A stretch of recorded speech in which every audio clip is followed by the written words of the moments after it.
From bureaus worldwide, this is FSN. Yeah, thanks very much, Ollie Barrett. Thank you indeed. Welcome to Thursday's Richie Allen Show. Hope your Thursday has been as productive as mine. It's May 30th, 2019, so it is. There's lots to talk about today. As usual, I've got two brilliant guests. Let's just crack on with it then.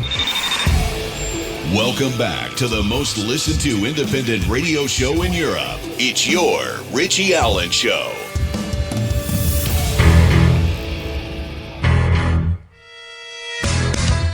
It's the Richie Allen Show. Broadcasting live on richieallen.co.uk and multiple platforms around the world. And now, here's your host, Richie Allen. Now, this hour I'll be joined by the scientist and someone I've admired for a long time, Chris Busby, will be back on the Richie Allen Show. You'll have heard of Chris, of course, whether through this programme or elsewhere. He done remarkable work on the US bombardment of the people of Fallujah, of course, during the Iraq War.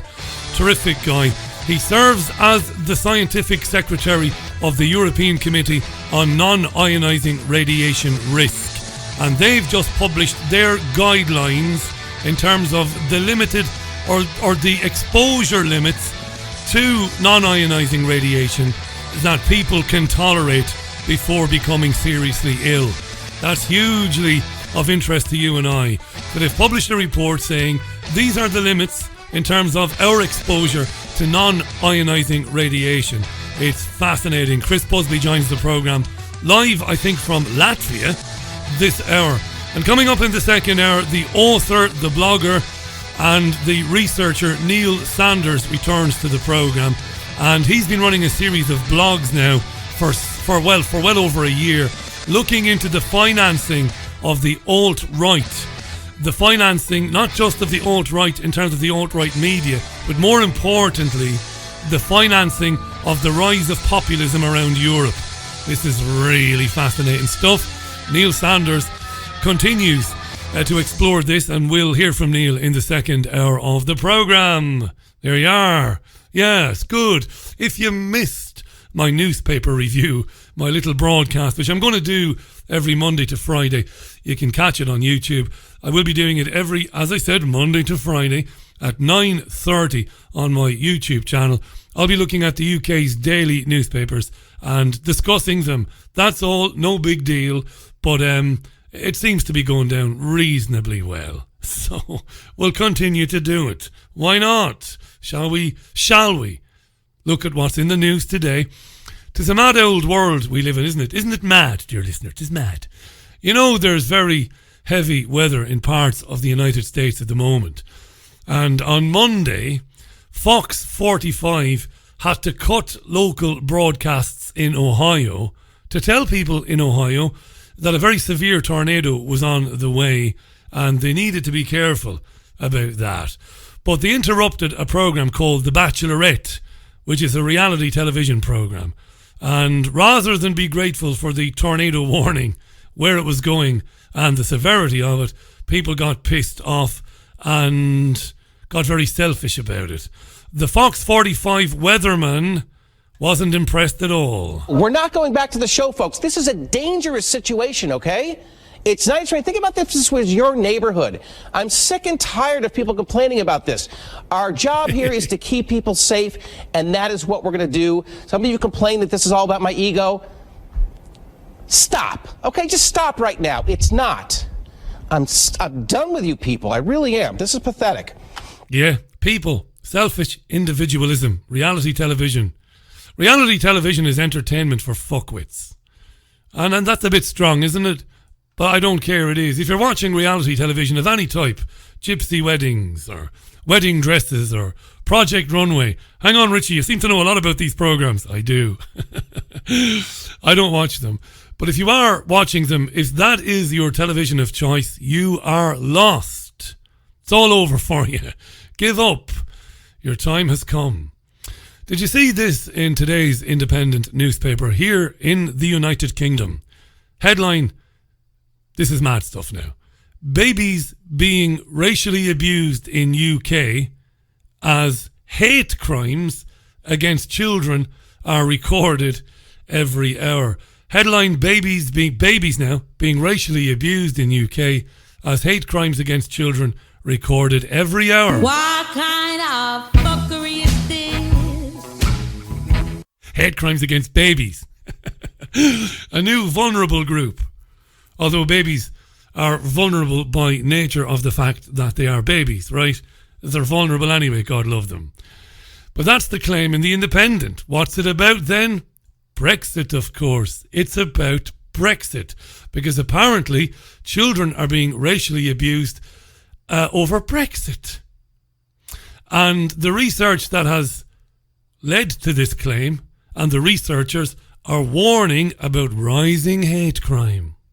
Police data showed that babies and toddlers were among the victims of more than 10,500 crimes recorded in the year 2017 to 2018. An average of 29 hate crimes a day against babies and toddlers.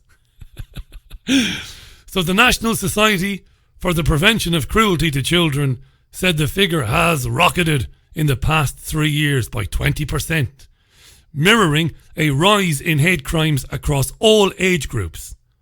Officials are linking to Brexit and terror attacks. So the hate crimes against babies and toddlers is mirroring a rise in hate crimes against all age. Well, I'm delighted that the hateful amongst us are not discriminating.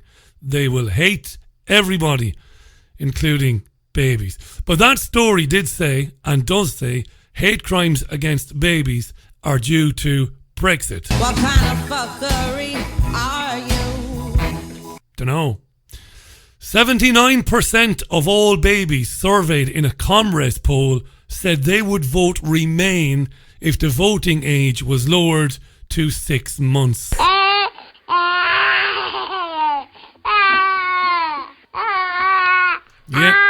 Yeah, he's a Remoaner. He's a Remoaner. Little Bollocks just said he wants a second referendum. So young victims are apparently calling Childline for help, saying that they've been racially abused, saying that they've tried to change their appearance. In The Independent, they've talked about Chinese girls saying they were called yellow, and other ethnic groups saying we were called names because of our colour. We're raising a generation of fucking crybabies, aren't we? Tell them to fuck off. Teach your children to say 2 words. When somebody says something about your appearance, fuck off. And if you want to teach them a 3rd word, fuck right off. Couldn't care less. This is crazy. And police chiefs have weighed in on this. These are the same police chiefs that want you to report what you think is hate crime if you see somebody saying something that you don't like. And police chiefs are saying they are concerned about the heated public debate around Brexit. This is no joke. Crazy. Madness. But this is where we're going. Orwell didn't know the half of it, really. Sky News presenter Kay Burley, your friend and mine, is excited by 5G. That's 5th generation mobile technology. Kay's excited, and she's especially excited by an announcement from the provider EE. Mobile provider EE is rolling out its 5G network from today. The technology will offer internet speeds significantly faster than 4G. The operator is initially launching in 6 cities. Can you guess which ones they are? No, tell us, Kay. They are London, Cardiff and Belfast, with more to follow before the end. 6 cities, says Kay. Can you tell which ones? London, Cardiff and Belfast. For the end of the year and into 2020. Oh, Kay's very excited.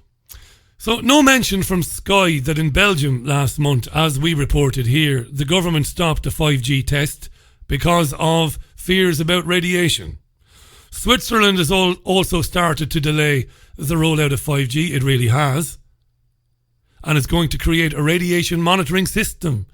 Isn't that wonderful? But no mention of any of this on Sky News today.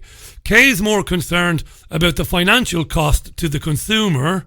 Aren't you, Kay? I'm looking at my phone at the moment. I've got 4G I'm looking at my phone at the moment. on it. My phone can go at least 10 times faster with 5G. I need to get a new phone and sign a new contract. That's going to cost me quite a lot of money. It is. I think EE have come out with their new plans starting at about £50 a month. So they're saying that they're not charging extra for 5G, but the plans start at quite a premium to what maybe a lot of people are paying at the moment. And that's before you talk about the handset as well. There's only one smartphone at the moment on the market for 5G. Samsung are working on their own 5G phone, and I'm sure next year Apple will probably come to the market. But at the moment, there's not much choice out there if you're a Samsung or an Apple customer. Yeah, that's a guy called Oliver Smith she was speaking to. He's a tech journalist for a publication that deals with such matters. More concerned about the cost to the consumer of getting a new handset is our case. Sky News and the BBC choosing to ignore completely what is going on in other countries where they're having second thoughts about just throwing this at the public. Right. So this is about EE. They've launched their rollout of 5G. They used the rapper Stormzy to live stream from a boat on the River Thames last night. What a plonker. To brag about this, Belfast, Birmingham, Cardiff, Edinburgh, London and Manchester will see the rollout of it in limited areas. Vodafone, which is a rival to EE, says it'll be switching on its 5G service in the coming weeks as well. There you go. We'll be speaking with Chris Busby shortly on this. As I said, you don't want to miss him. He's a top man. Julian Assange was too ill to appear at his court hearing in London today, according to his lawyers. You know that Assange is fighting against being extradited to the US. They want to charge him relating to leaking US government secrets. This is a disgrace, of course. It's an outrage that the United Kingdom would consider for a second sending the man to the United States.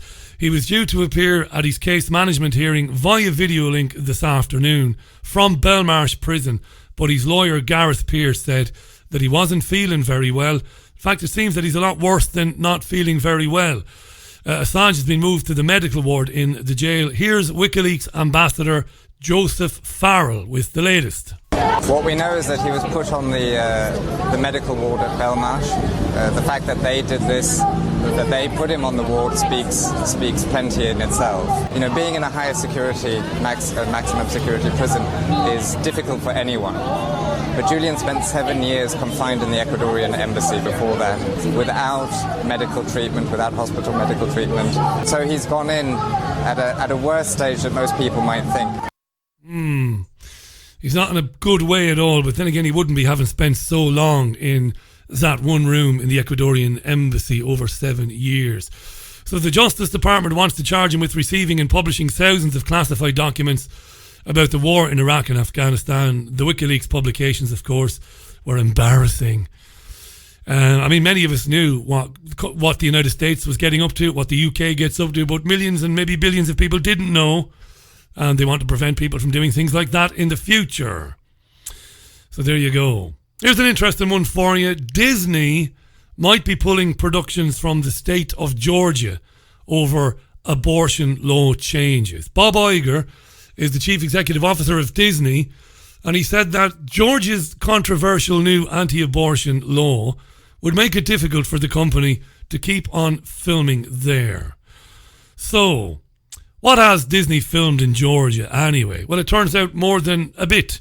Black Panther, which was very successful, Avengers Endgame, very successful as well, were shot in Georgia due to its generous tax breaks for film productions. But the CEO of Disney, Iger, said many people who work for us will not want to work there should the law go into effect. Presumably, Disney has got hundreds of women on its payroll who are likely to want an abortion? Is that what he means? Anyway. Earlier this month, Georgia's Republican Governor Brian Kemp signed the so-called heartbeat bill, which would ban abortions as early as 6 weeks into pregnancy. These laws, I think, scheduled to come into force in 2020, January 1st. Is that right? Correct me if I'm wrong. I've been reading this today. Didn't make a bullet point note about the date of implementation, but I think it's early next year anyway. This has been endorsed, and not just endorsed, but a lot of states are doing this, legalising these anti-abortion measures. banning the procedure as soon as a fetal heartbeat can be detected. The ban would mean someone who became pregnant as a result of rape, even a child, would have to carry to full term, which is fucking madness, right? Isn't it? Constitutional attorney Jenna Ellis-Reeves spoke to Sky News earlier. She disagrees with Disney because she's pro-life. Well, of course, the United States is all about free market capitalism. So if Disney chooses that, then they certainly can as a private corporation. But more fundamentally speaking, then that shows what they believe morally as a company, and other people and other consumers are welcome certainly to not participate in consuming their products. And of course, we have to look at, morally speaking, what is the obligation of American citizens? Why would a company like Disney choose to protest a law that's designed to preserve and protect human life at every stage? Abortion is a medical intervention that is specifically designed to bring about the death of another human being. The government has every constitutional obligation to preserve and protect life. And of course, the state of Georgia and all the other states passing fetal heartbeat bills are simply trying to fulfill their legitimate obligation to preserve life. But what about the other side of it? Also on that program today was a democratic strategist called Desiree Timms. And this is contentious in the extreme. Timms went straight to the rape scenario. So I'm from Ohio. There was a child, a teenager, who was raped by her grandmother's boyfriend, and she was forced to have the child, or will be forced to have the child under these new restrictions. And she's not even fully developed yet. And so what you're doing is you're promoting trauma. You're not allowing a woman, or a young girl in that case, to choose to have a baby after being raped. I think it's very odd that a lot of women who claim to be pro-life and they have this movement and they want to promote abortion bans don't even understand healthcare. So when a woman has a baby, she goes to the hospital. If she doesn't have healthcare, or if she doesn't have great healthcare, she may be stuck with a bill that's $40,000. Now, we can talk about abortion bans, but these are the same people who refuse to pass and support affordable healthcare. This is a health issue. This is a health crisis. It involves a woman's right to choose. Yeah. And I'm very sympathetic to the pro-life argument, even though I'm not a Christian. I'm not religious. I always have been. And I'm sympathetic to the more experienced researchers, not the scream merchants on YouTube, the morons, but the experienced researchers who talk about an agenda to push abortion. And I have a lot of sympathy with that. I don't like it, the idea of it. But if somebody is too young, if they've been raped, if they've been abused by a relative and they've become pregnant, how could anybody insist that they carry to full term?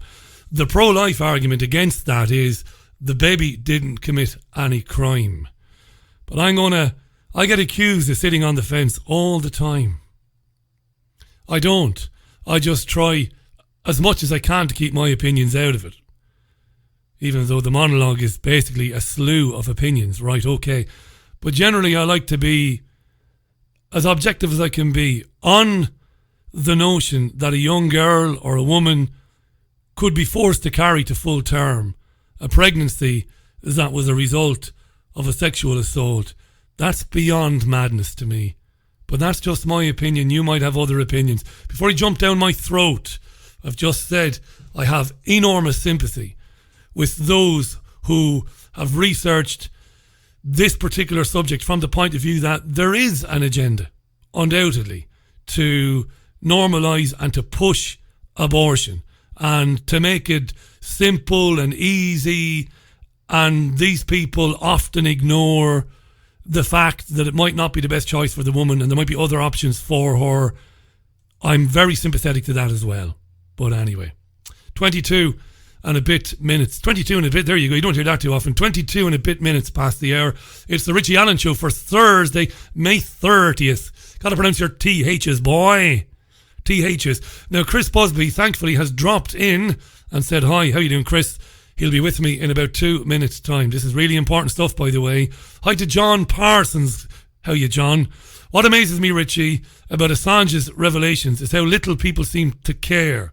So many people I know just shrug their shoulders about the fact that all our emails are monitored. Yeah, it seems. And I get accused of it. Oh, you don't talk too much about Assange, Richie. There's not much more I can say. I support the man in releasing the Iraq war leaks and the Afghanistan leaks. Of course I do. I support his right to do that. And Bradley Manning or Chelsea Manning's right to give him that information, of course. And it's outrageous, as I said earlier on, that the UK would even consider listening to the United States application to bring him there to put him on trial. It's an outrage. And it has profound implications for whistleblowers, of course. But in this country, we've got all sorts of problems because we don't have laws in this country to protect whistleblowers who release stuff, even if it's against their contractually binding agreement with their employers. Even if it is, they release stuff that's in the public interest. We don't protect people like that. Hi to Cocabel, how you doing, Cocabel? Hi to Faisal, who's been tweeting, how you doing, Faisal? And to Dean Smith, to Gail as well. And to everybody else who's tweeting, good evening, Liz Jones. Good evening, Andy Newman, David Stanford. It's good to be with ya. I've got Soft Cell lined up. I'm in a kind of an 80s frame of mind today.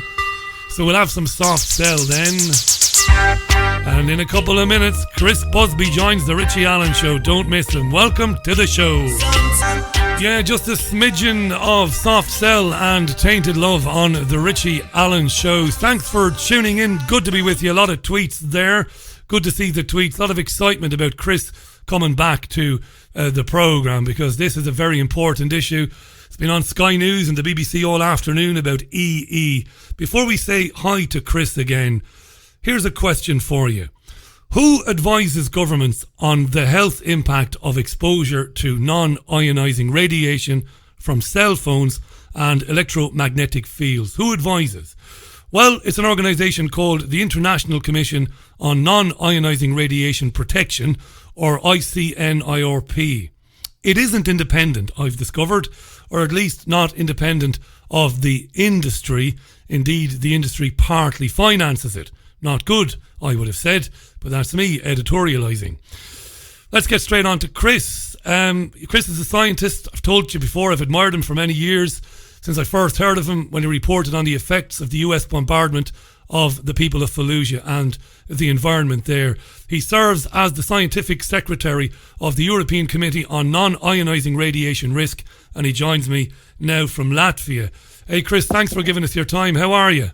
Yes, hello, Ricky. I'm fine, thank you. Thanks for coming on. And the reason you're on, thanks for giving me a heads up yesterday. Your organisation has taken the step, and I think it's a very important one, of publishing, how do I phrase this? You've published guidelines as to the extent that at which we can be exposed to this radiation safely, and it contrasts with the official advice given by government. So this is very important. When did you do this and why?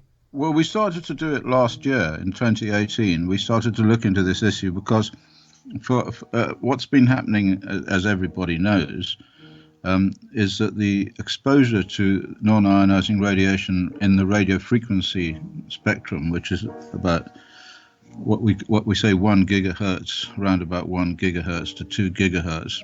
This is the radiation that's really emitted and used by mobile phones and those sorts of devices.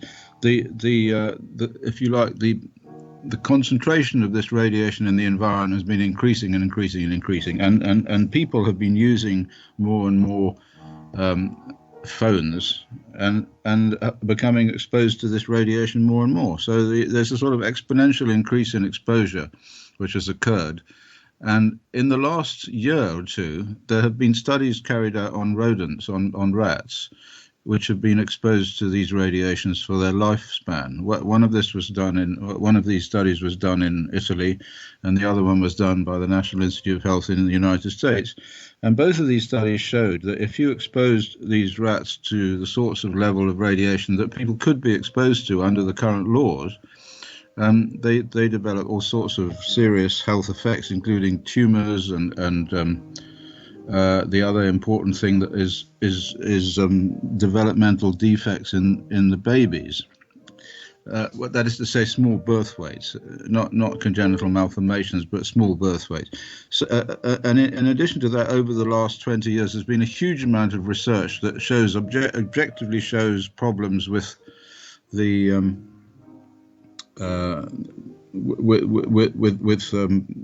effects in cells, measurements of different concentrations of substances in cells and what cells are doing and so forth. So we have enough evidence. We have had enough evidence increasing that these things have serious biological consequences. Somebody has to do something about it. So what we thought was, how does one do something about it? At the moment, the regulations are based on the emission.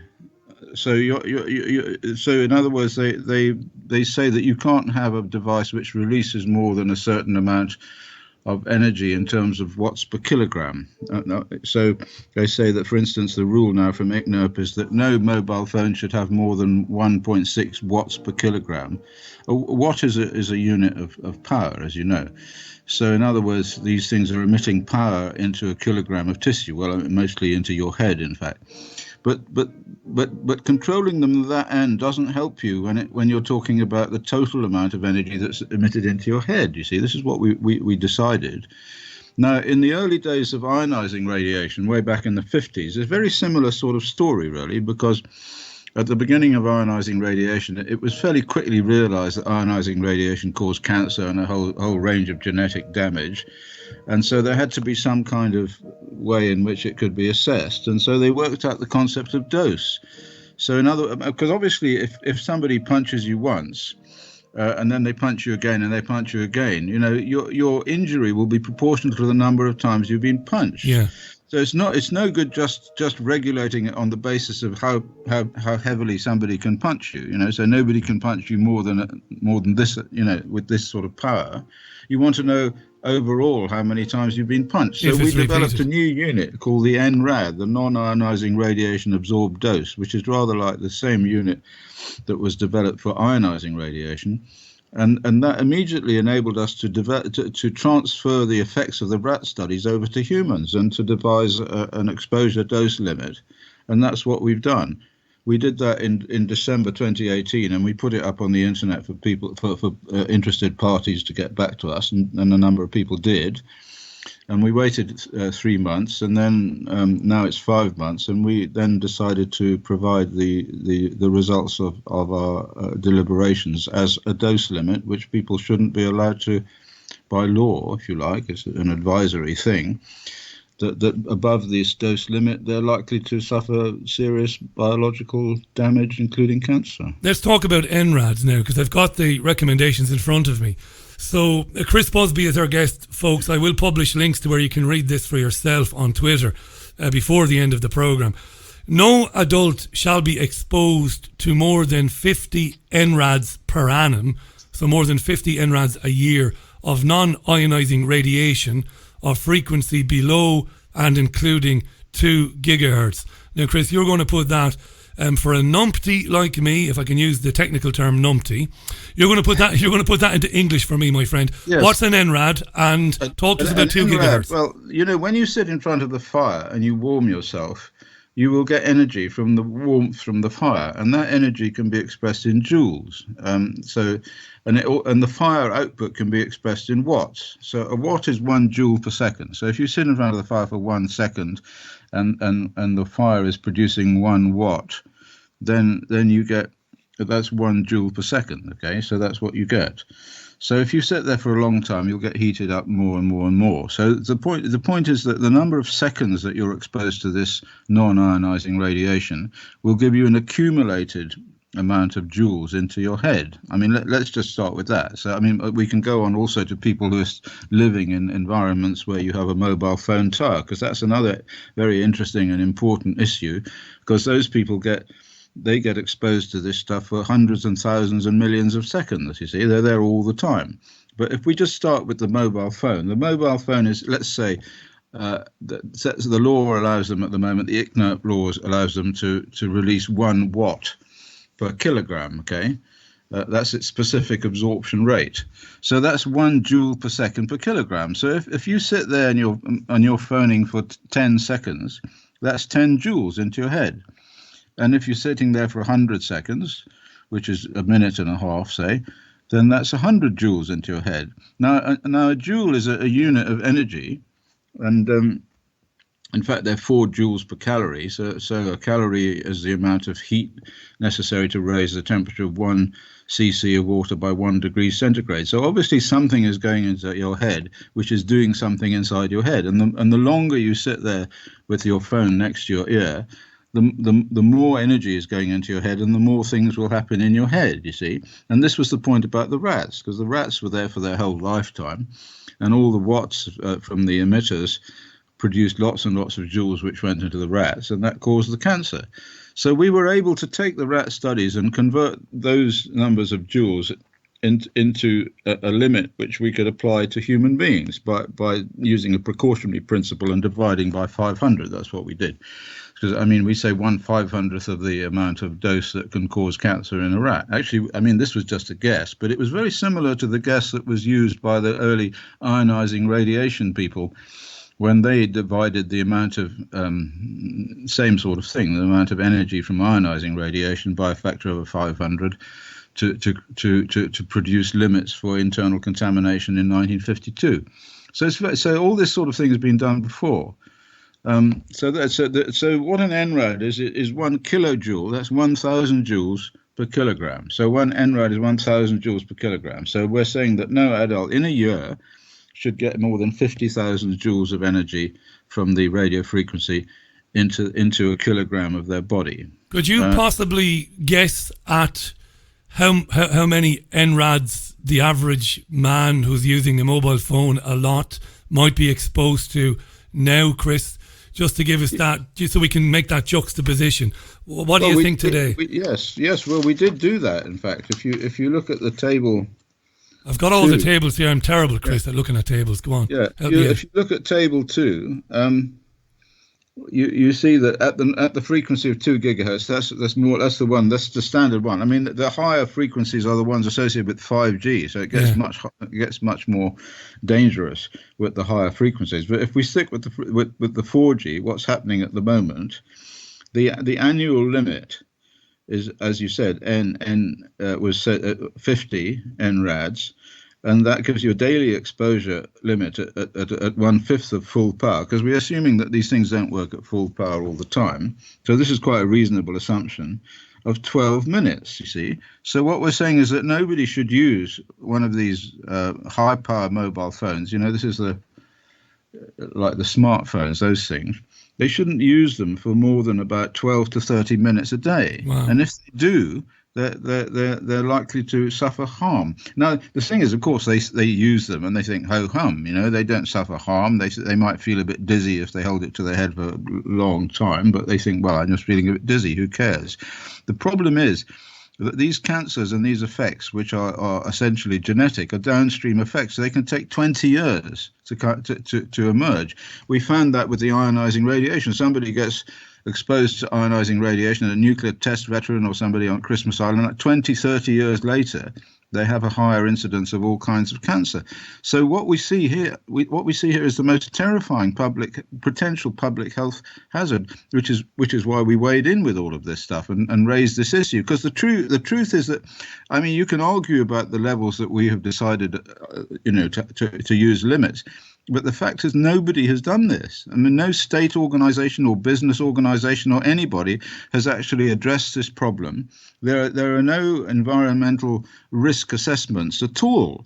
The ICNIRP understanding of risk is based on the heating of a bag of water. Now, people are not bags of water. People have human living systems are extremely complicated and sophisticated, and they have all sorts of very, very sensitive tissues and organs inside them, which react in quite different ways to these kinds of energies to the way in which a bag of water does. But they're partly financed by the industry, which I learned today doing a bit of research before you came on. That's hard for me to accept that we haven't heard more of a kerfuffle about that. Why is the media not saying, well, because the media today is ignoring the health risks around 5G. They are.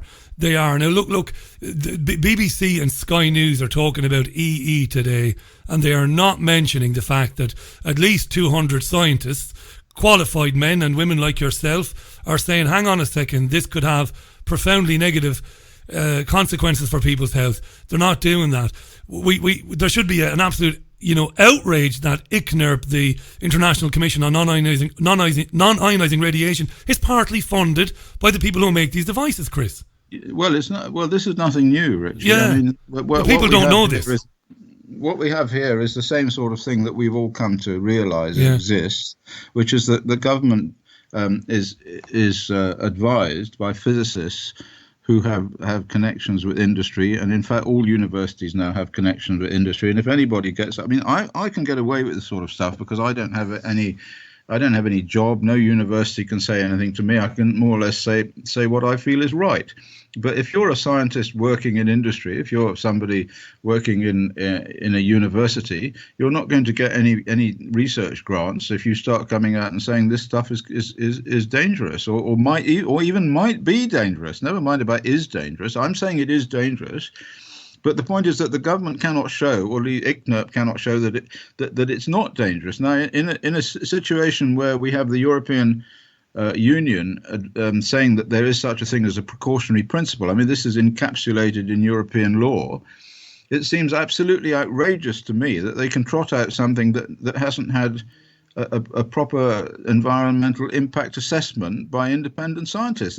But of course, the point is that there's lots of money on it. Now, there's huge amount of money riding on the development of this technology. And yet the Belgians and the Swiss have said, hang on a second, haven't they? We talked about, last time you were on, was when the Belgian Environment Minister said, no, let's stop for a minute and let's get a bit of perspective here. It might be harmful. It looks like the Swiss are going down that road. And in the United States, New Hampshire as a state, one we can mention, is saying, well, again, we want to look into it. That's positive that they're at least talking about negative consequences, right? It is positive. It is positive. But my problem with all of this is that when they look into it, what will happen is that the industry, or they'll have to look for scientists who are independent who say all the things that I'm saying, and they won't find them.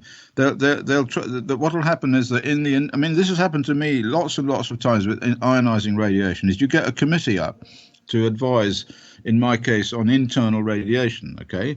And I mean, nowadays the evidence is in from Chernobyl that internal ionizing radiation it just cannot be assessed by the current radiation risk model. But then when you go along to try and tell somebody about this, they set up some bogus operation where a load of stooges come in and say, oh no, this is all wrong, and people like Busby are just nutcases. And so the government, of course, and that's why they do it in the first place, they say, oh, well, it's no problem because we've had a whole load of physicists who tell us that it's not a problem, nobody's going to get hurt, this and that. And so they go on with it.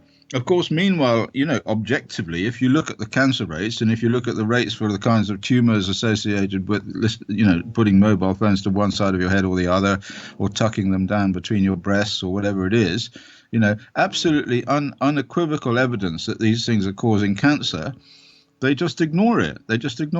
Are we seeing it more now? Because I'm 44 now. I did have a small portable mobile phone for work when I was 21, 22, but I didn't use it very much. So in the last 25 years, we've seen the devices. You'll remember the big, gigantic one that Harry Enfield used to. Yeah, the bricks. The big bricks, yeah. So we should now be seeing more cases of brain tumours and other tumours as a result of that. That's exactly what we do.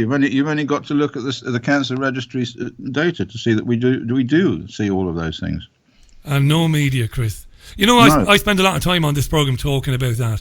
Nobody in the media saying, well, look, we've got to look into this because, this is probably what you've been telling me today and what you've told me before. It's one of the biggest stories in the world. It's a massive story. And yet people don't know. You recommend no child below 6 should have any exposure. And the reason I mentioned... Right. Absolutely. Can I just say this, Chris, and I'll shut up and get out of your way. The Telegraph ran a story today. In fact, not just the Telegraph. Ofcom has conducted a big study. You might be aware of this. You might have seen this yourself. that says that people are now spending 50 days a year online. That's because you talked earlier on about 11 or 12 minutes a day exposure for adults, right? Now 50 days in a year. And I looked into this today and all the graphs and all the charts, and it seems that even 3 and 4 year olds are using handheld devices, smart tablets or smartphones, and 3 and 4 year olds have got Facebook accounts even though they're not supposed to. 50 days a year on average people are spending online, and they're not doing it like we used to do it with a desktop. They're doing it with a non-ionising radiation device. It's unbelievable then, the implications of that. Well, I mean, after the BBC was destroyed by that situation in Iraq, when was that, 2003, 2004, there has never been any proper reportage of anything by the major media. There just hasn't. I mean, I remember when I discovered that the 2003 Gulf War brought uranium particles to Aldermaston, because Aldermaston was forced by law in the 90s to set up filters to measure uranium, because of course Aldermaston works with uranium, and there was a leukemia cluster around Aldermaston, and so there was a big inquiry in which there was the result was they had to put all these air filters around the site. Okay, so and also they had to put the results of these up, or it was available for people to get them. So we got all the air filter uranium results from Aldermaston around about 2003 and so on. What we found, there was an enormous increase in uranium around about the time of the Second Gulf War, and we looked at all of the evidence relating to the meteorology, and we saw that the weather was blowing all this stuff up from Iraq. You see, so it all fitted. Anyway, so this was a great story. So anyway, I sent the story off to the Telegraph. And there was a guy who used to do, I can't remember his name now, but I won't say it anyway. He used to do lots and lots of my stories into the Telegraph, because I used to get front pages, in the old days. Yeah, I did. Yeah, that's right. When it was sort of working. In fact, if you look at the history, if you look back on the internet, you can see I'm on the front page of major newspapers quite a lot before 2003. But anyway, he said to me, "Look, Chris, I can't do this because it would be as much as my life is worth. I will never get a job again if I put this stuff out. So tough shit, So that's how it works. That's how it works. The major media are bought and sold and packaged. That's how it works. And so that's what you're seeing here with the mobile phones, which is the latest threat about all of this. And I have to say, listen, while you were talking about this 12 minutes thing, you have to be a bit careful, because the 12 minutes is if you hold the thing to your head. Right, okay. So what I do say to people who are listening to this now is that if you hold the thing at 10, 20 centimeters away, this is a mobile phone now, 20 centimeters away from your head, and you put it on speakerphone, you won't get anything like that kind of exposure, because it falls off very rapidly with distance, this stuff. So the trick is, you must not put it in your pocket. You must not keep it between your breasts if you're a woman. You must not hold it to your ear if you're going to talk to somebody for long periods of time. But if you hold it away from you, 10, 20 centimeters, say, obviously 20 centimeters is best, and put it on speakerphone, you don't get anything like the level of radiation which would produce the kinds of NRADs that we're talking about here. People should listen. There is another problem. The other problem is the mobile phone towers. Now, the problem with that is you can't get away from them, and some people just live close to the mobile phone towers, and those people are receiving quite serious NRAD doses in excess of the limit that we say they should get. And is it true, Chris? Sorry to interrupt you. Is it true? Because you're right, you can't go anywhere without... Well, you didn't... I don't want to put words in your mouth. I'm going to say that you can't go very far without seeing a mast. I'm in Greater Manchester. Right. Now, I understand that with 5G, there's got to be lots and lots and lots even of masts, far more than you would ordinarily expect. There won't be much escape then from them. No, there won't. They won't. That's right. I mean, and if people, it is a terrifying public health hazard, and it's completely ignored. The thing is that this sort of gung-ho idea that we're going to have the internet of everything and everything's going to be connected and how great it all is and so forth is going to destroy people. In fact, if we go with the studies that show these fertility problems associated with reasonably high exposures to this stuff, we're not going to have to worry about global warming, Richie, because there won't be any people. There'll be no babies. Jesus, and I think one of the times, because I think this is your third visit to the programme, I think one of the other times we talked about fertility rates dropping off all over the world. Again, that's a massive red flag, isn't it, Chris? Because it is. It must be. I tell you what, Richie, the problem is this, that we are on, someone once said spaceship Earth. All right, let's use that analogy. We're on spaceship Earth, and there are all these instruments. And the captain of the spaceship is looking at the instruments, we hope. And certainly one of the instruments is the cancer rate instrument. It's a little dial and it's got a needle on it, and there's the cancer rate. And then another instrument is the fertility rate instrument, okay? And there's a little needle on it, and you could look at that. But the problem is nobody is looking at it. The guy, and all of these things are in the red now. They are all in the red. Here's a question that you won't be able... you're a very smart guy, obviously. I'm not kissing your arse. You are a smart guy. But I don't think you'll be able to answer this. The people involved, Chris, they know that it's their own lives and the lives of their own children and grandchildren. So why are they persisting with it? Why? They know that it might be a global killer. It can't just be about money. I'm going to put a conspiracy tinfoil hat on me now and say, maybe somebody wants to hurt us, Chris. It might sound stupid that, but they know what you know. The people don't, because they're not educated by the media, but you know this stuff. They know it as well. Why are they doing it? Well, just like you say, I've been in this game since 1992. And I've been in the Green Party. I was the Green Party speaker on science and technology. So it's not a question that I haven't asked myself as well. Yeah. And of course, there are lots and lots of different ways in which you can look at it and lots of answers. But it seems to me that there's a sort of groupthink here, it's in which people can just somehow. It's a bit like, somebody once wrote, a philosopher in the 50s wrote a very important paper, I forget his name now, German philosopher, about Armageddon, about nuclear exchange between the Russians and the Americans and the end of the world, And he asked a quite reasonable question, which was, how is it the political systems can proceed in a direction that seems to result in us all being blown to pieces? And people ignore it. Nobody thinks about it. That's the thing. It's because it's too big to think about.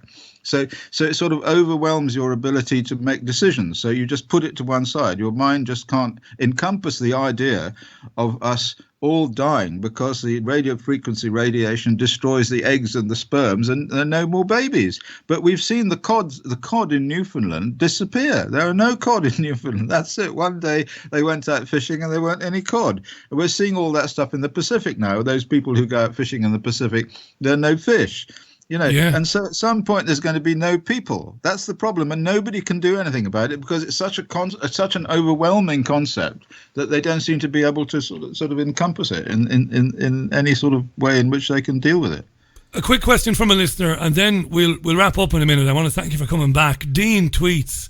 There's been a lot of tweets, by the way. If you want to see what people have been tweeting, go to twitter.com.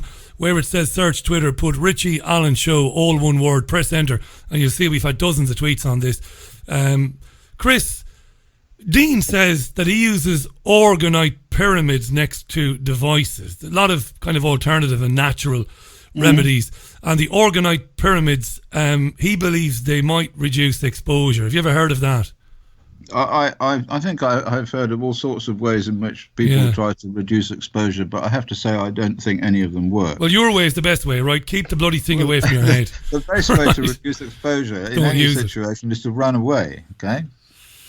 So in other words, if you want to reduce your exposure to a mobile phone mast, then move away from it. If you want to reduce your exposure to a radio frequency from a phone, then hold it a long way from your head. These are all really simple things people can do. And in particular, they should do them for their children. They should say to their children that you can't have a mobile. I'm sorry, your mates might all have a smartphone, but you're not having one. You can have. You just can't have one. Too bad. Final question for you. You're a whistleblower, a genuine one. We don't protect whistleblowers in this country. We just don't do it. You helped expose that scandal in Fallujah, which is when I came to hear about you when I was based in Spain. Doing radio. I'll always admire you for that, and I think many people will. You've got to have some sympathy for Julian Assange, number one. Maybe you don't, but I think you probably will. And number two, how disgusting that the media, in the guise of other journalists, are not making a clamour in this country to say we shouldn't even consider the notion of sending Julian Assange to the United States to face espionage. It's astonishing. I vaguely know Julian Assange, and my position on it is that he's a hero, and he should probably get the Nobel Prize. If the Nobel Prize was ever properly intended to be given to people who do the best thing for humanity, then Julian Assange should get it, because what he did was he opened up that can that showed that the people who are running the show are all criminals.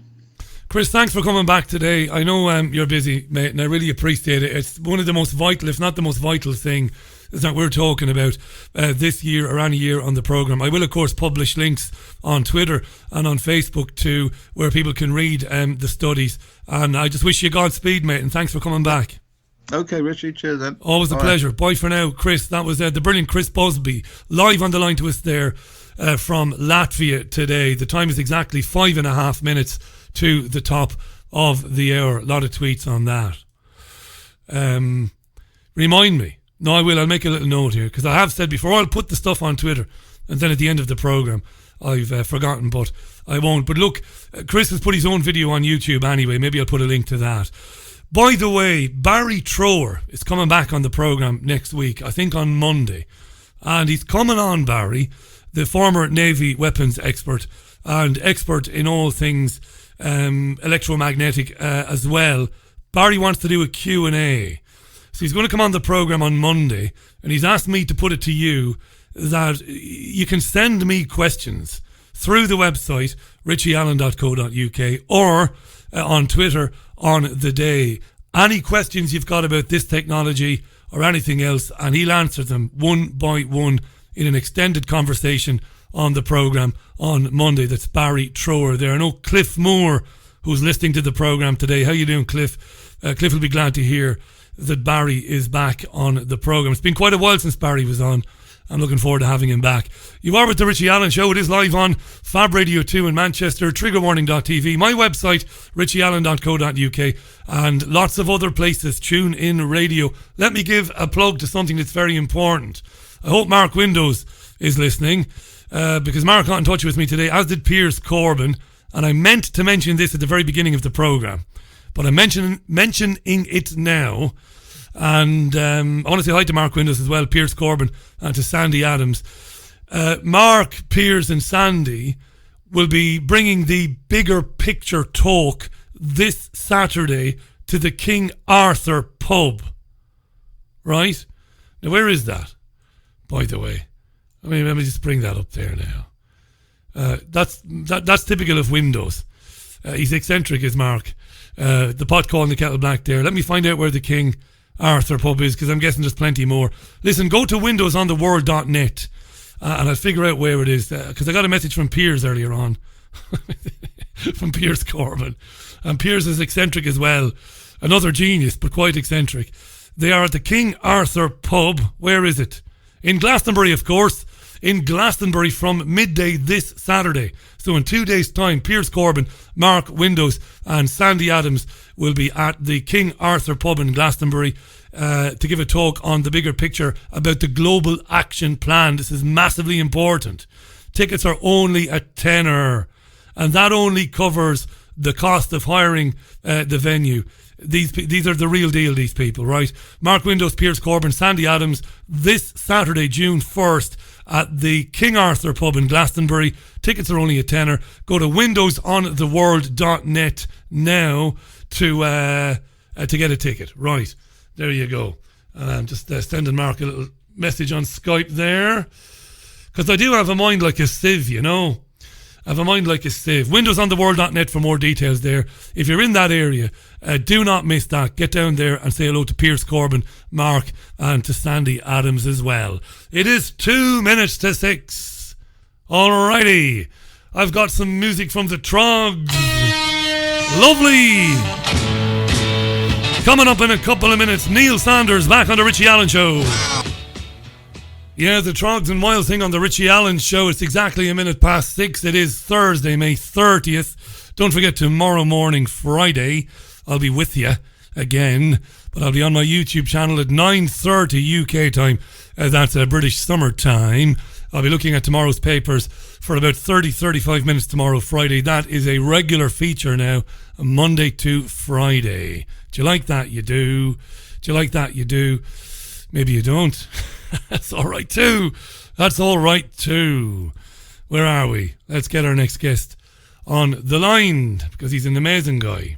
Before we say hello to him, he has written a series of what I believe to be must-read blogs, must-read, on the use of a mind control program called Cambridge Analytica, which was devised to decide or influence the results of elections around the world by basically pilfering your social media data and using it to give you a personalised advertising campaign directed at you to make you angry.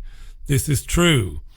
So the board of this company has direct connections, as he has proven, Neil Sanders, and as he has discussed with me, it has direct connections to the establishment, the elite, and to the intelligence agencies of the West. And Israel has got its own version of this program.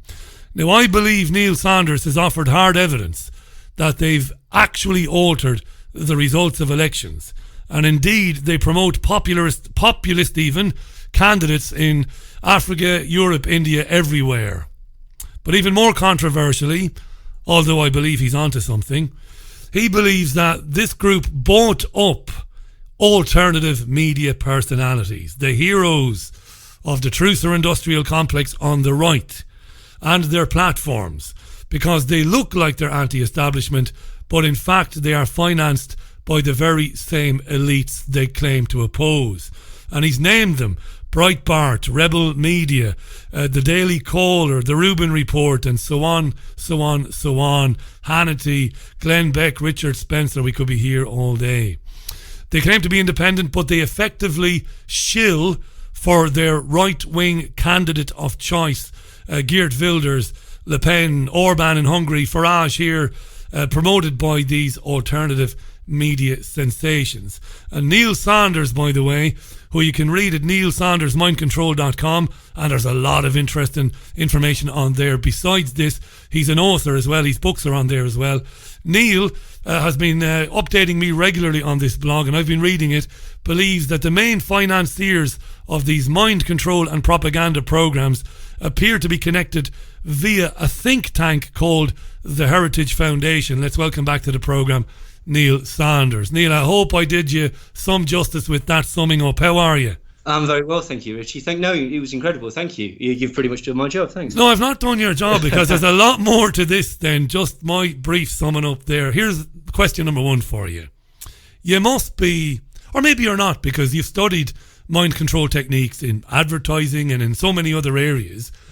Are you finding it saddening or depressing or interesting or enlightening that when you present this to people, that they tend, because I've presented your information to other people, and they've just lost their shit, and these are people who, and they don't just, well, hang on a second, what's he actually saying? Let's have a look at the evidence that's there. But they don't. They tend to go, well, they tend to go crazy. What do you think?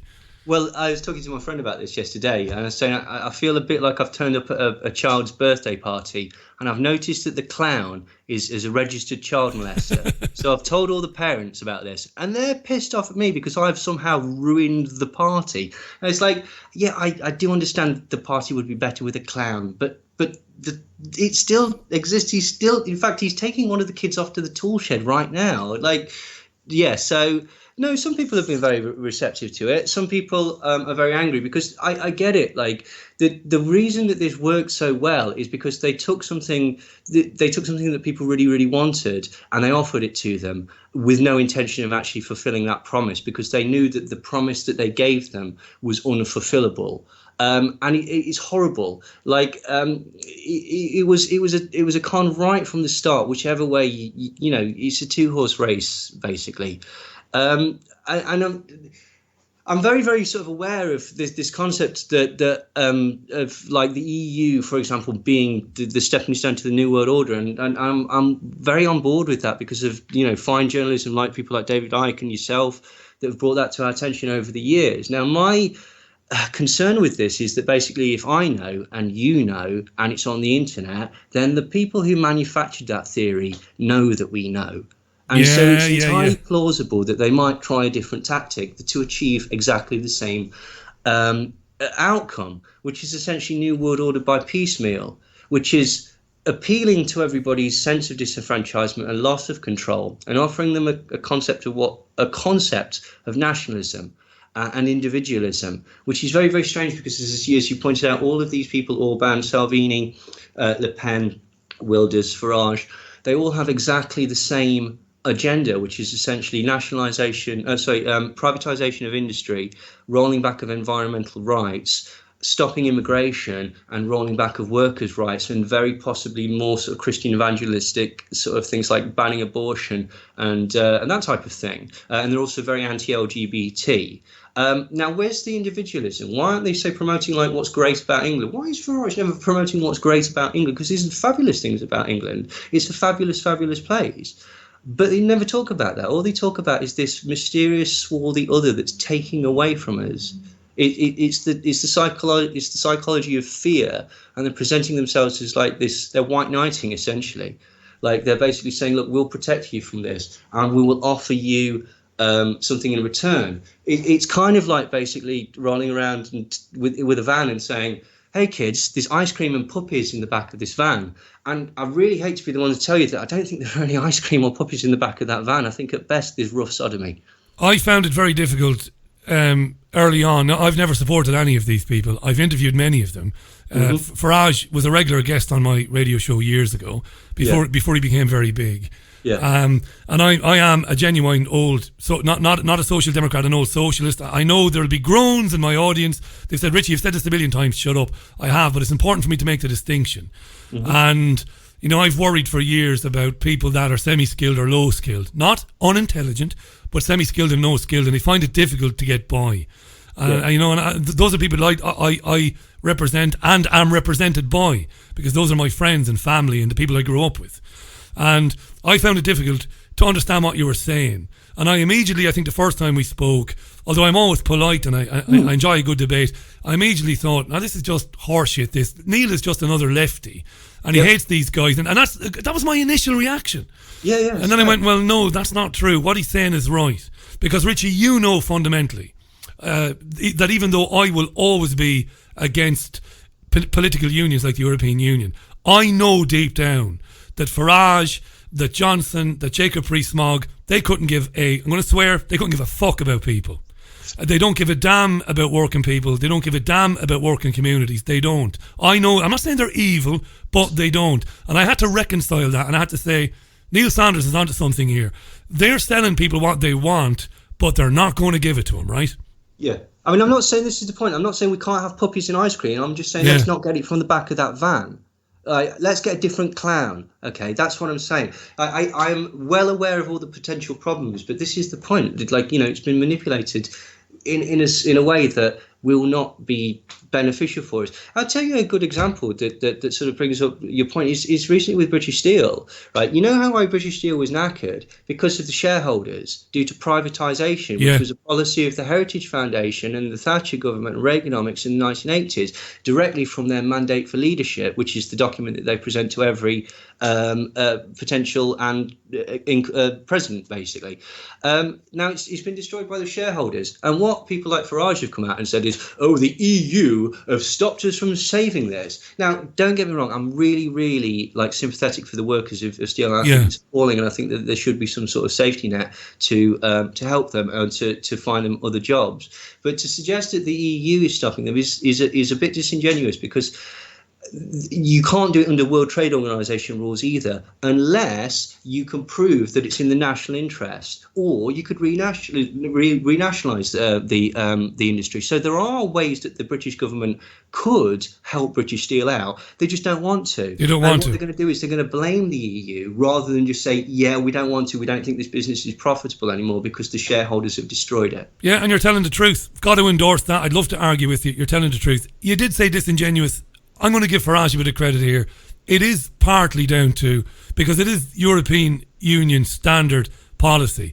It's a political and economic union. It doesn't want nationalisation of industries. I get that, And there is some truth in that. But way before that, these industries were privatised under Thatcher, and that's a disgrace. And we know where that went. Hey, listen, let me play devil's advocate for 1 minute. Free market capitalists listen to this programme all the time.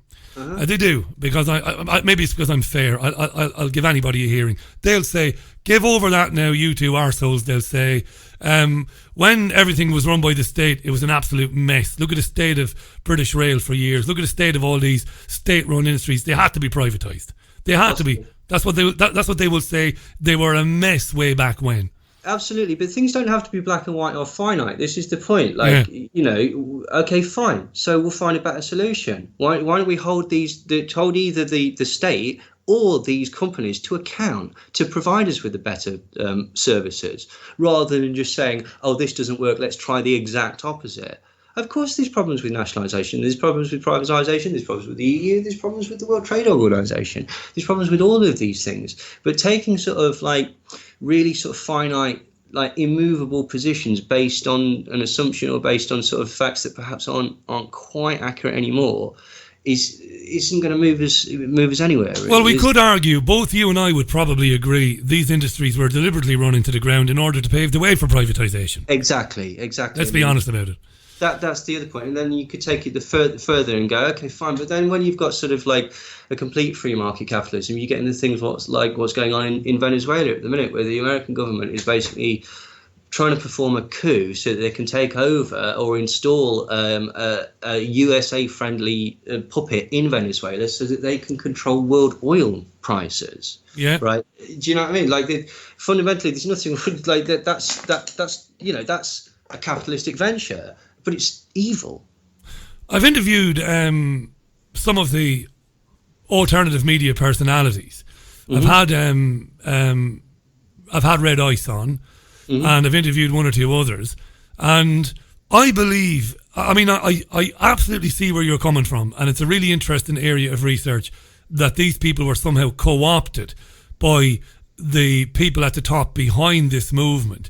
But I'm wondering how aware many of these alt-right personalities are, because I get the impression that they're very sincere in their beliefs. I interviewed it's an embarrassment. It's been Lana Lockteff.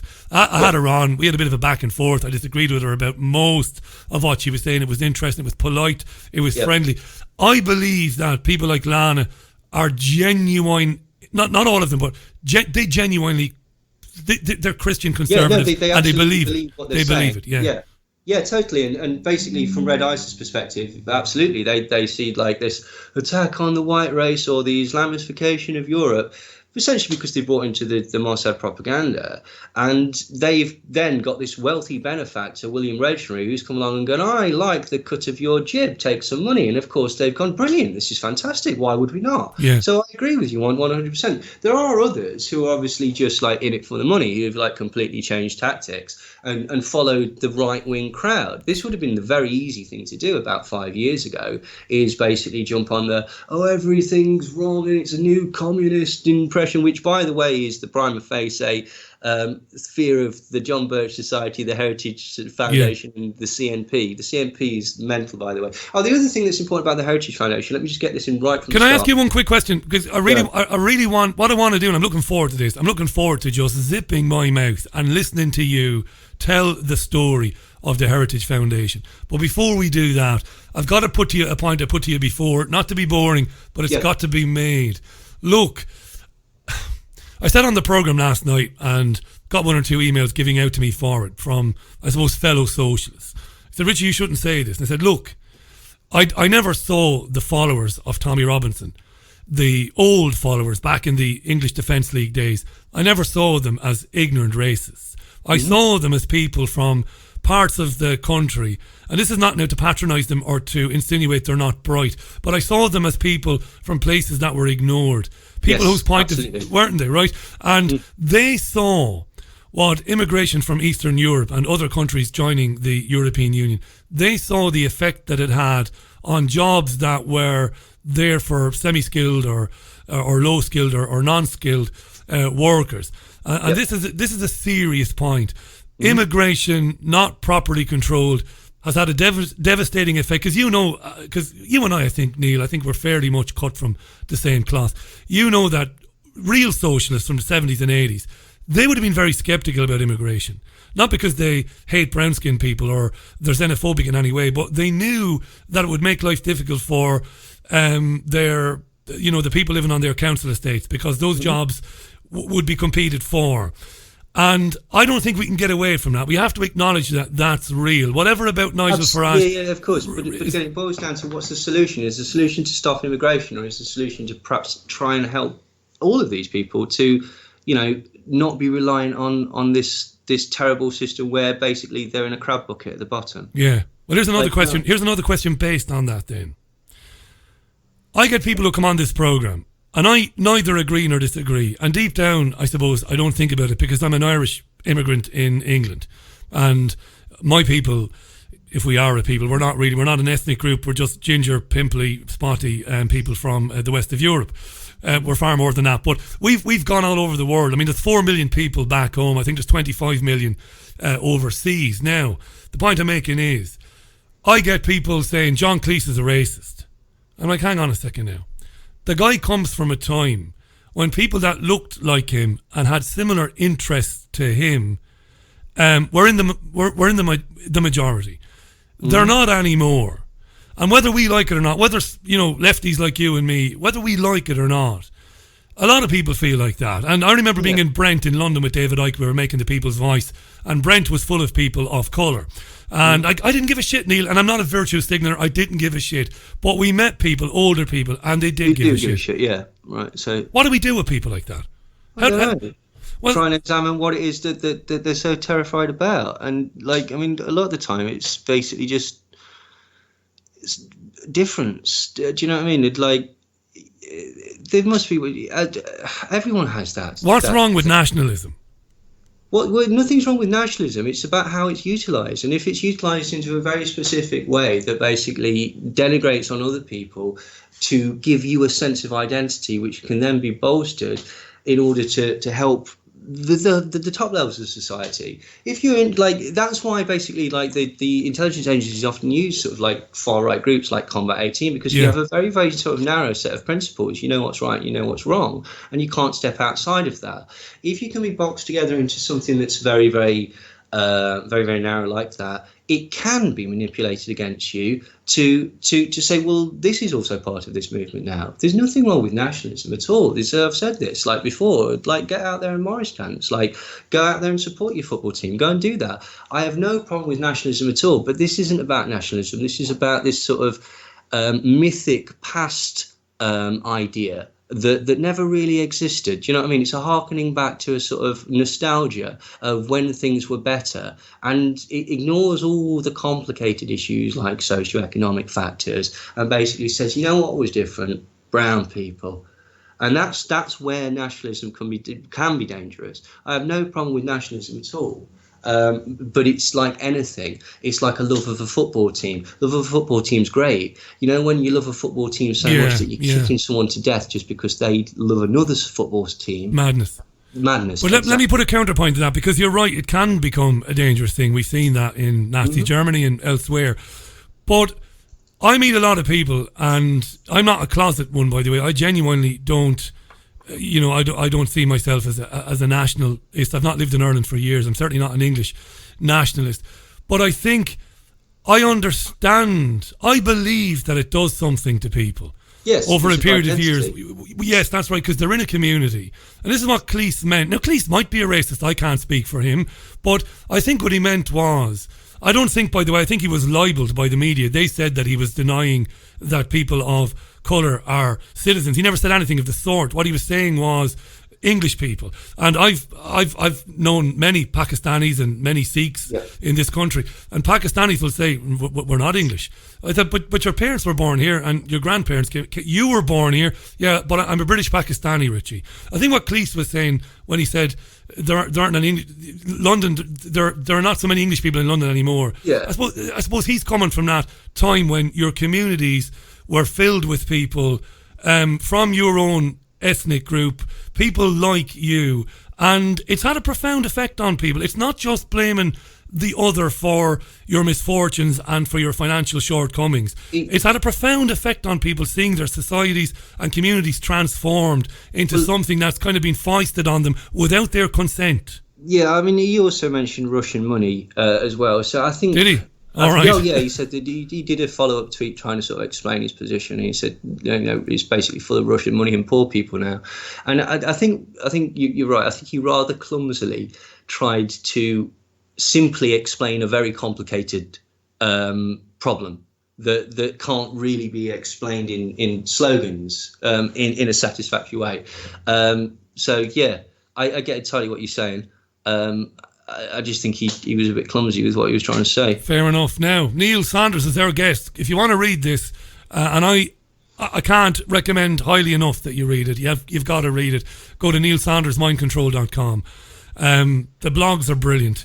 They're challenging, they're provocative, no two ways about it. We're talking about how populist politicians have been supported by shadowy elites who've used superstars in the alternative right media to promote them around issues like the US election, Brexit, of course, the European Union, and other issues. And they've had a lot of success. And Neil has talked about this from Cambridge Analytica all the way down. And I want you to talk about the Heritage Foundation. This is where you get to take over the programme. Because so just to finish, I never quite finished my last point as well. Oh, sorry, my apologies. Go ahead. Oh, no, it's me. I just trailed off halfway through a sentence. Basically, yeah, as you're saying, some of these people on the right in this media genuinely believe what they're talking about, either because they're talking from a sort of a red eyes perspective. Some of them are actually very evangelical Christians, so they're talking from a sort of a John Birch perspective, and a lot of others just decided to take the money because that's where the YouTube crowd was going, and that's where the propaganda was going, and that's where it was easy. I fannied around for ages before I came out with this, purely because I knew that I'd get shit from everybody because basically it's going against the grain of what's popular at the minute. But personally, I don't want to do stuff that everyone's doing. I want to do something that no one else is doing, and be original. And just see where the facts go.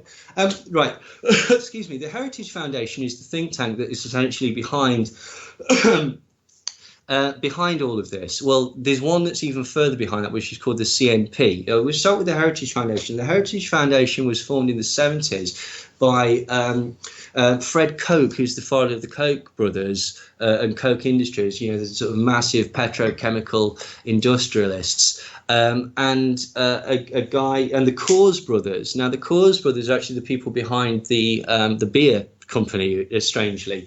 But they're also massive evangelical Christians, and all of these people were in a society called the John Birch Society, which is a pro-white, pro-Christian, anti-immigration, anti-gay, anti-abortion sort of collective just so happens to be full of incredibly wealthy white people, of a certain ilk. At one point, they really hated the Catholic Church and thought that the Vatican was where the devil lived and all this. And you see this in chick tracts and stuff like that.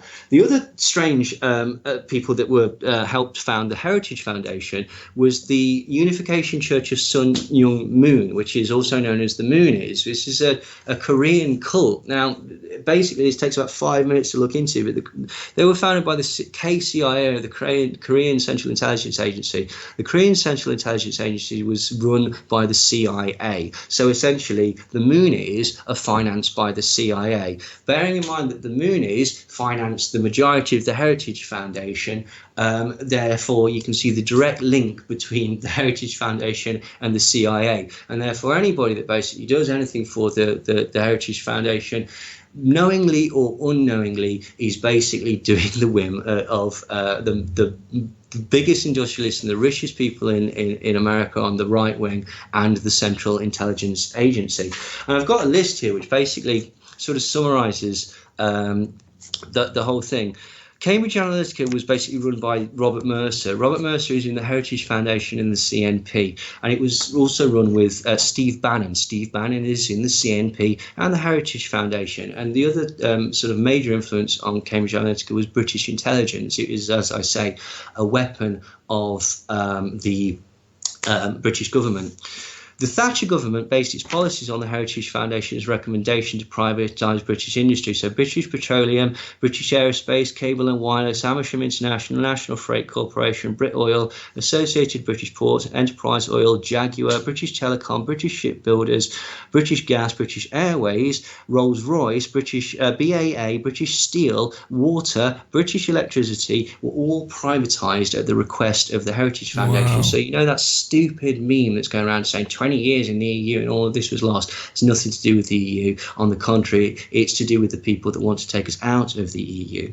The Reagan Doctrine and the Reagan administration was based on recommendations from the Heritage Foundation. 60% of the mandate for leadership, which was produced as a policy mandate, was followed to the letter by the Reagan administration. Obamacare was also a policy that came from the Heritage Foundation, from a later version of the mandate for leadership. The Clinton policy of removing welfare from huge swathes of people in the USA, known as PRWORA, was a Heritage Foundation policy. Operation Desert Storm and the invasion of Iraq was a Heritage Foundation recommendation. The Institute of Economic Affairs, which is a think tank in the UK, which is desperately trying to privatise the NHS and has David Davis, Boris Johnson, Daniel Hannan, Liam Fox and Michael Gove on its board, is associated and financed by the Heritage Foundation.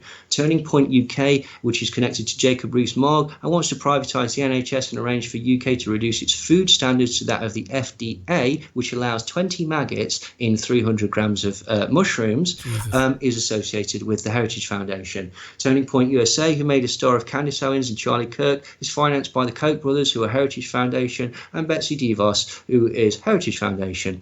William Regnary, who finances Richard Spencer and whose far-right pro-Nazi grandfather came up with the phrase America First, is also Heritage Foundation. Dinesh D'Souza is Heritage Foundation. Reverend Jerry Falwell was a Heritage Foundation member. His political party, the Moral Majority, was also a Heritage Foundation creation.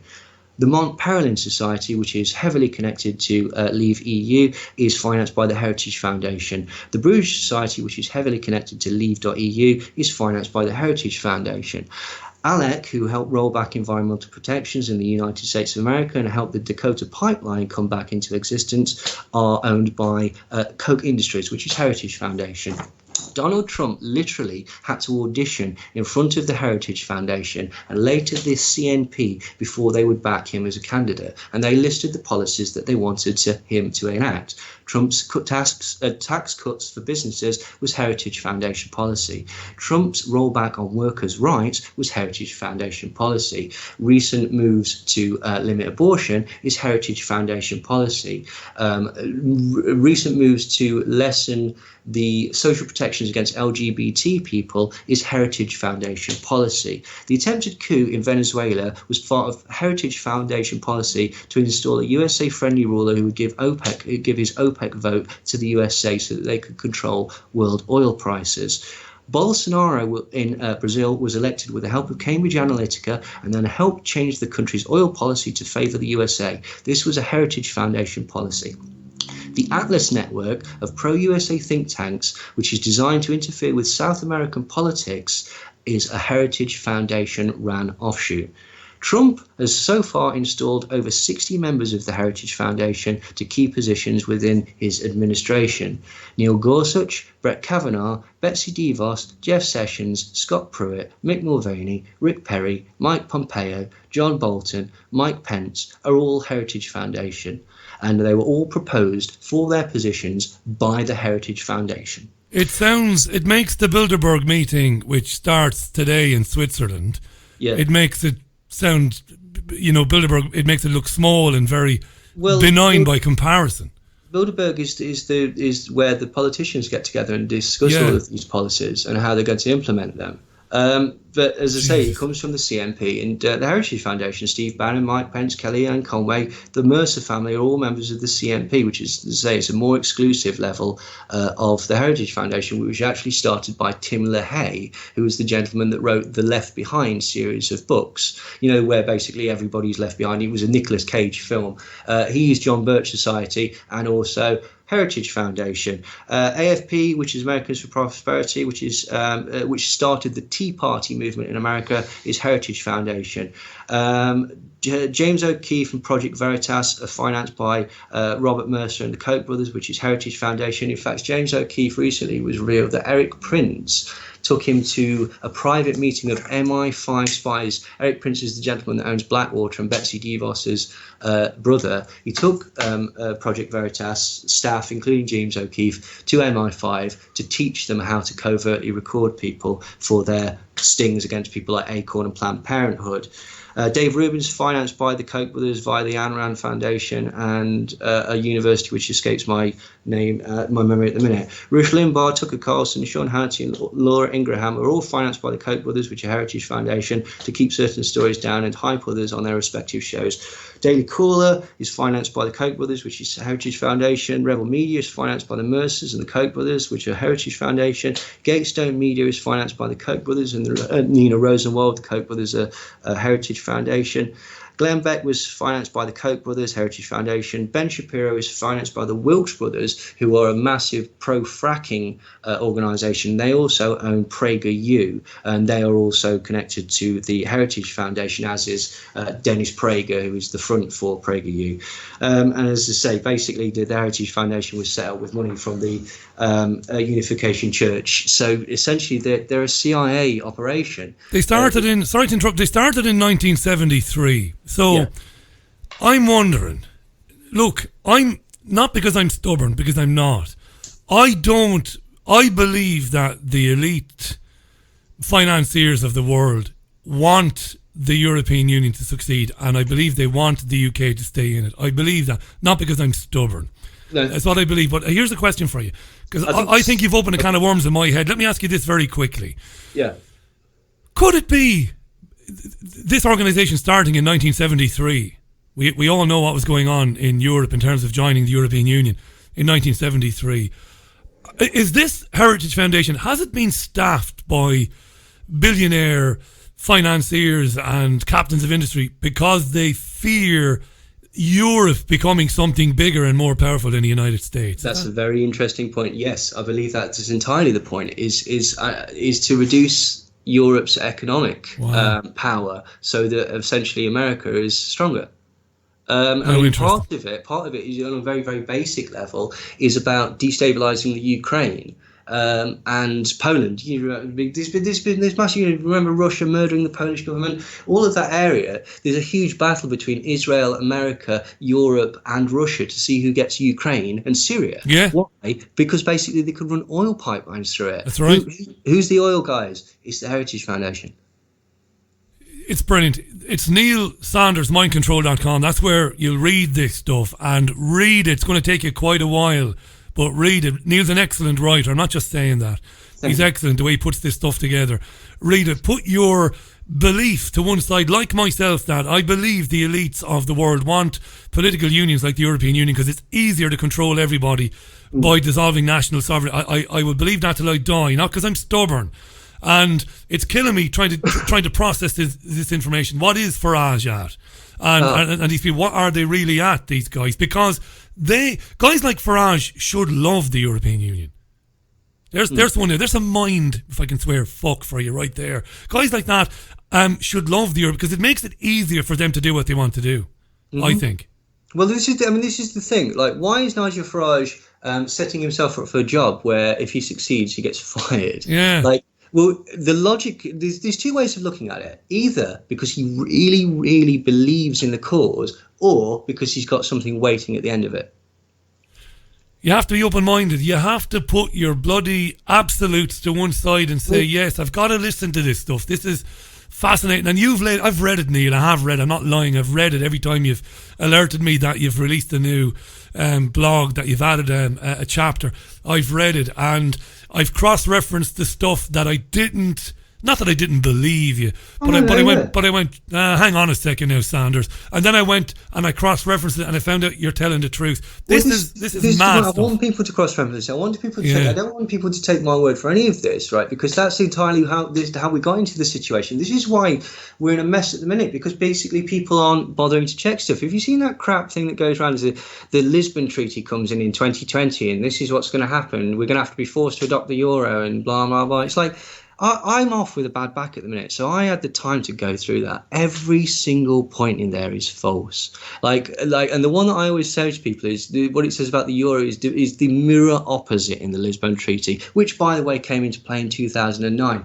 If you can control F it, there's no mention of 2020 in the entire document. It's nonsense. A lot of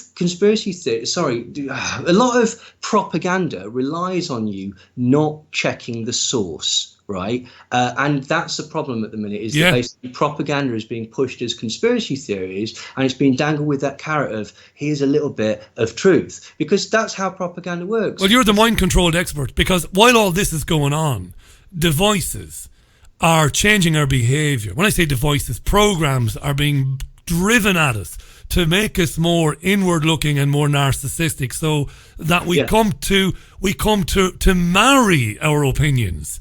Well, that's the strange thing, isn't it? Is the world's got bigger, the world's got smaller, and then social media has made the world even smaller. This is the point. It relies on that echo chamber. I didn't want to find any of this out. I was annoyed when I first found this out because I was like, shit, people aren't going to like this at all. But unfortunately, I checked it, and it's a fact. And I started with the Cambridge Analytica and saw Robert Mercer's name keep coming up and coming up and coming up.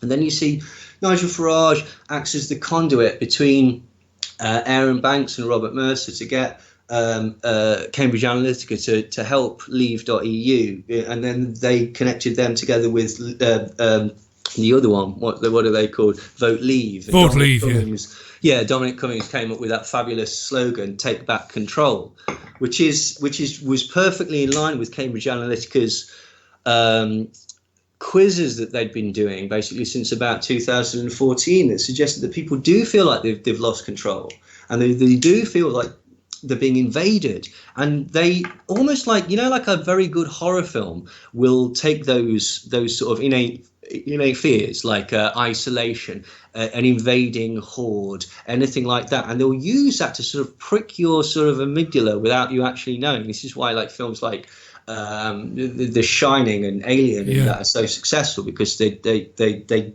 utilize mechanisms that prey on these fears. The governments know about this, and not only do they this, but they hone the techniques by going on Facebook and basically asking people, what is it that you hate? What is it you're terrified about? There has to be some element of truth in it for it to work, though. And you mentioned David Icke earlier on, whom I'm not in contact with David these days, but I knew him a long time, and I have a lot of time for him.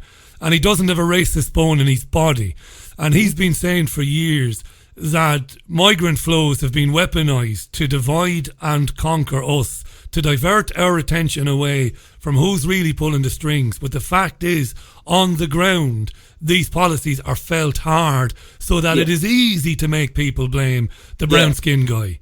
You see that's true to an extent. Like, okay, what it is, for example, like Viktor Orban got all the refugees, refused to let them into Hungary, put them on buses, dropped them off in Italy and Germany and various other places, and says basically, sod you, your problem, blah, blah, blah, blah, blah. And then he filmed the buses and said, look at this, look at George Soros paying for buses, which was not true. That was actually part of Black Cube's Mossad propaganda thing to create an enemy so that people aren't looking at the people. I sort of tend to... Can you repeat that? Can you repeat that? So you're saying that Orban wouldn't let him in, dropped him off at various bus stops around the continent, and then, even though he'd done it himself and it was his buses, said that Soros did it. Yes, that was admitted by Black Cube, who were is the Cambridge Analytica of Mossad, which is also a weapon of Israel, which means that Israel knew that was happening. And also Finkelstein and Birnbaum, who were Netanyahu's personal lawyers. They were the people that basically got him elected. His campaign was very, very similar. They basically lied about his opponent and spread smear campaigns. He's going to do this, he's going to do this. Finkelstein and Birnbaum, being experts, they hooked up with members of Cambridge Analytica's board and Black Cube to basically hone this propaganda, and they decided to use George Soros as a target. And again, I'm not saying that George Soros is in any way a very nice person. No. I think he's a CIA asset, and I'm positive that he was behind the downfall of Yugoslavia, or his money was used to do that. But in this, and he's connected to the Atlas network, which is basically means he's going to make money off the oil. With of course, he is. He's a Rothschild capo regime, and again, this is not anti-Jewish sentiment or anything like it. No. He is a capo regime of the Rothschild crime dynasty. But they say Finkelstein and Birnbaum admitted, as did Black Cube, that a lot of the stories that are about particularly connecting Soros to immigration were Mossad propaganda. They admitted it. Birnbaum was actually quite ashamed of it because basically, they're Jewish themselves, and they realised that people were using that as an anti-Semitic trope. What's going on, though? Neil, what's going on in Israel? Because I've seen a lot of evidence, and I've broadcast it, that Israel loves the European Union. Well, I think sometimes they do, sometimes they don't. Israel loves Israel. Like the same way that Rupert Murdoch loves Rupert Murdoch. So he liked the Tories when it was appropriate for him, and he liked Blair when it was appropriate for him.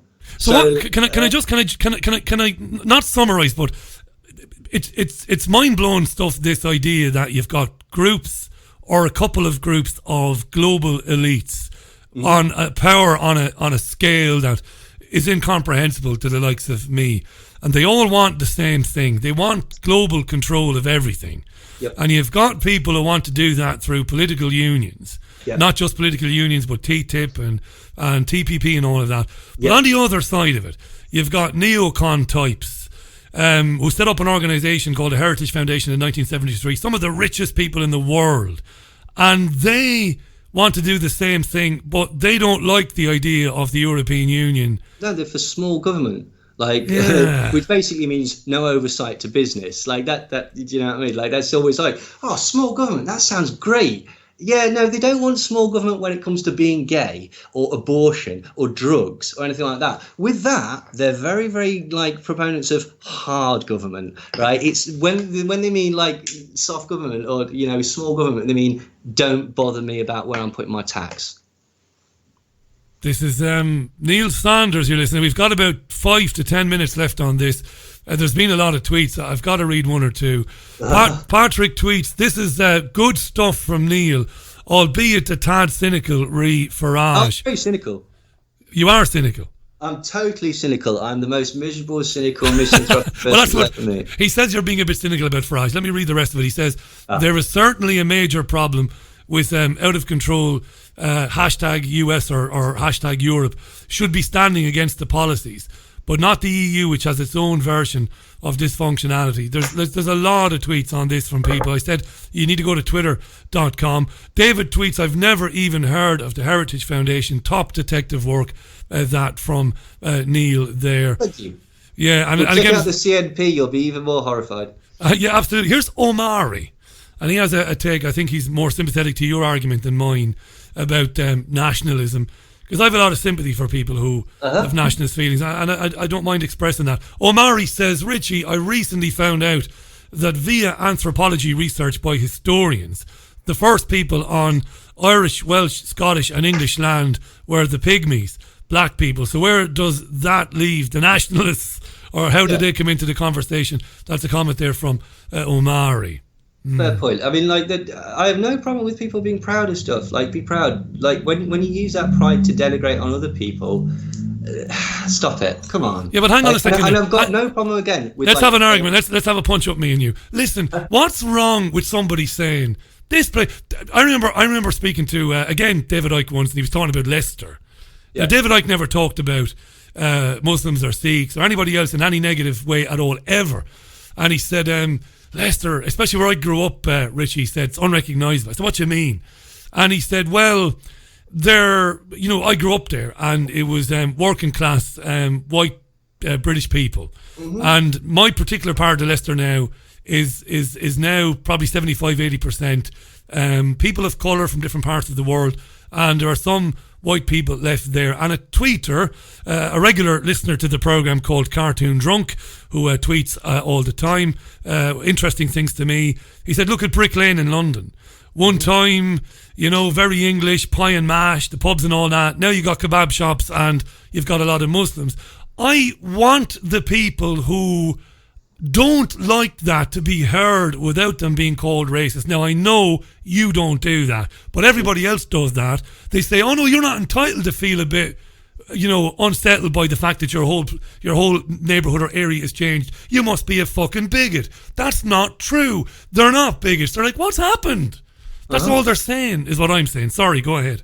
No, I totally agree with that. Like, the thing that's slightly strange about it, though, is that basically, if we got rid of all the black people, all the brown people, all the Muslim people, all the Catholics, just to be safe, like all the That's Irish not fair, people, Neil. That's not fair. People, like, if we got rid of all of those people, you know what we'd do? We'd go back to hating the people from the next village, because people need a target sometimes. Like, do you know what I mean? Like, and again, I have no problem with like national pride, local pride, any of that. It's when it's utilised and taken to wicked extremes, whereby it's used as a means to say you're superior to somebody else. You're being unfair now. Let me jump back in. You're being unfair. You are a bit, I think, because you immediately jumped to, well, get rid of the Irish and no. So I don't think you misunderstood my point. I think I was just saying. If you got rid of all them, you said that we would hate the people in the next village, and I'm not denying that's an interesting point, but that presupposes the notion that the person who feels unsettled in his community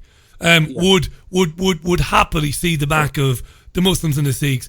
They're not all like they're not all like that, Neil. They're not. No. You're absolutely right, and that's not what I meant at all. So if it came across like that, I happily retract that statement. I was just basically saying that look, people are inclined to hey, there's always rivalry. So multiculturalism cannot ever work. Then it can't ever. So multiculturalism as a concept, it can never work. No, that's not what I'm saying. No, I know you're not saying that. I'm saying that. Well, I'm not saying it because I'm coming at this for once with a bit of objectivity.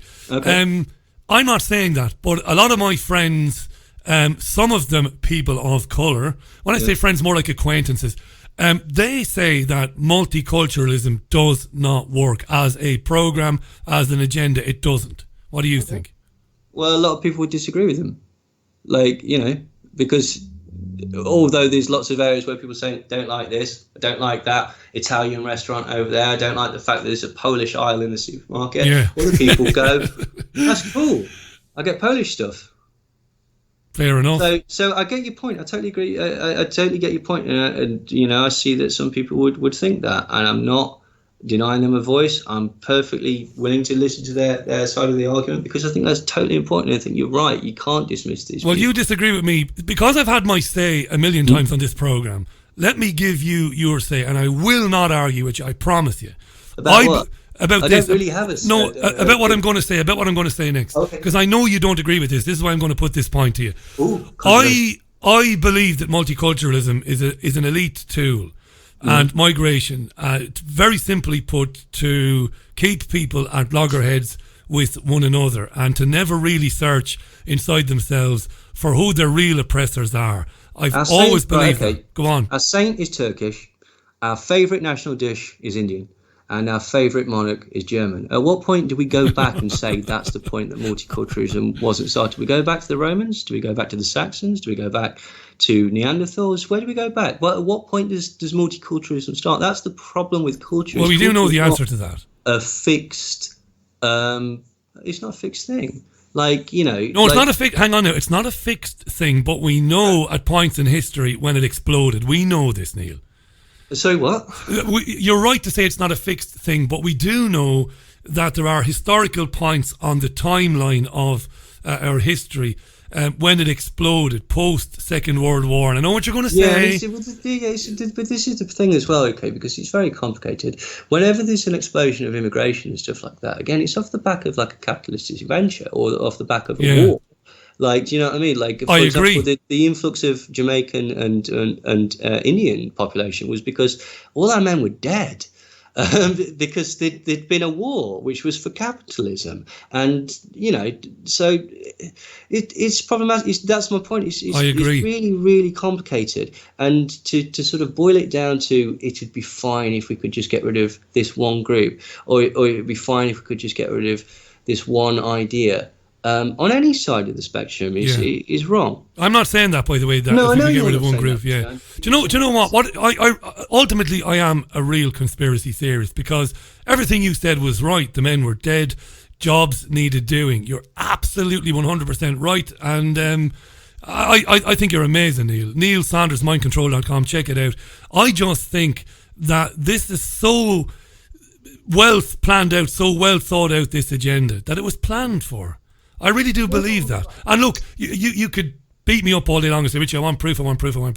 I just think, yes, everything you said was right. But I think shadowy organisations knew that. Okay, again, I'm not saying that you may not well be correct, but like one position is, well, shall we not fall into that trap? Yeah, exactly. And you know what? I've said a million times, if we stopped looking for our neighbours and our fellow countrymen and women to blame for all the bad things that are going on in the world, if we stopped doing that, if we stopped putting stupid articles up online every time some guy who's a Muslim robs a shop or carries a knife, just to say, you see, Islamification and all that bollocks, if we stopped doing all that, because we've destroyed the Middle East through the intelligence agencies of this country, Israel and America, deliberately. We have caused the deaths of millions of people in those countries, and we've displaced millions more. The genuine racists don't want to talk about that. So you have a migrant flow. Well, where did they come from? We fucking destroyed their lives. And now they're coming into Europe. And I always think, you see, I'm a utopia believer. They carry the news. These people know who's really responsible. And if we could just embrace people, no matter what they look like, and say, you know what, we have the same enemy. Let's deal with it together. That's entirely. I entirely agree, 100%, Richie. Because this is the point, and you know why people don't. And it's not. And this sounds like a horrible criticism, but it's not, because everybody's like this.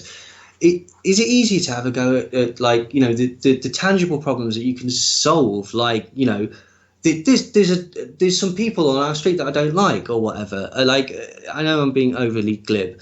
Or solve the massive problem of capitalism and the structures behind that have got absolutely no morals, and we'll start a war and we'll create these things. And that's just my point, is that it's really easy to, and I know you're not doing this, and I know the majority of the people who are listening aren't doing this, but to fall into that trap where you blame the symptom rather than the cause.